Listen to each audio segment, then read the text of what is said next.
દાહોદ જિલ્લાના લીમખેડામાં ગ્રામ પંચાયતની ઘોર બેદરકારી સામે આવી છે, જ્યાં ગ્રામજનોના માથે મોતનું જોખમ તોડાઈ રહ્યું છે। છેલ્લા 40 વર્ષ જૂની અને અત્યંત જર્જરિત હાલતમાં રહેલો પાણીનો ટાંકો ગમે ત્યારે ધરાશય થઈ શકે તેવી ભીતિ સેવાઈ રહી છે। એટલું જ નહીં, ખુલ્લા કૂવા અને અશુદ્ધ પાણીને કારણે લોકોના આરોગ્ય સાથે પણ ગંભીર ચેડા થઈ રહ્યા છે। દૂષિત અને દુર્ગંધ મારતા પાણીને લીધે હવે ગ્રામજનોમાં ભારે રોષ જોવા મળી રહ્યો છે અને તંત્ર વહેલી તકે જાગે તેવી પણ માંગ ઉઠી છે।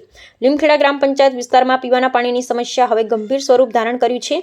અહીં આવેલો પાણીનો ટાંકો છેલ્લા 40 વર્ષથી અડીખમ ઊભો છે, પરંતુ હવે તેની હાલત અત્યંત જર્જરિત થઈ ગઈ છે। ટાંકાના પોપડા ઉખડી રહ્યા છે અને તે ગમે ત્યારે મોટી હોનારત સર્જી શકે તેમ છે।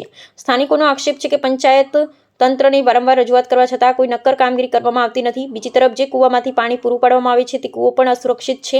કૂવા ઉપર કોઈપણ પ્રકારની જાળી કે સેફટી ન હોવાથી તેમાં કચરો અને ગંદકી સીધી અંદર પડે છે, જેને કારણે નળમાં આવતું પાણી અત્યંત દુર્ગંધ મારતું હોય છે। આ દૂષિત પાણીમાં હોવાથી ગામમાં રોગચાળો ફાટી નીકળવાની પૂરેપૂરી શક્યતા છે। ગામના લોકો હવે માંગ કરી રહ્યા છે કે આરોગ્ય વિભાગ દ્વારા તાત્કાલિક પાણીની લેબોરેટરી તપાસ કરવામાં આવે અને આ જોખમી ટાંકાનું યોગ્ય નિરાકરણ લાવવામાં આવે। શું તંત્ર કોઈ મોટી દુર્ઘટનાની રાહ જોઈ રહ્યું છે? તેવા સવાલ અત્યારે લીમખેડાની જનતા પૂછી રહી છે। રિપોર્ટર શ્રીકાંત ભાઈ કે વહોનિયા, લીમખેડા।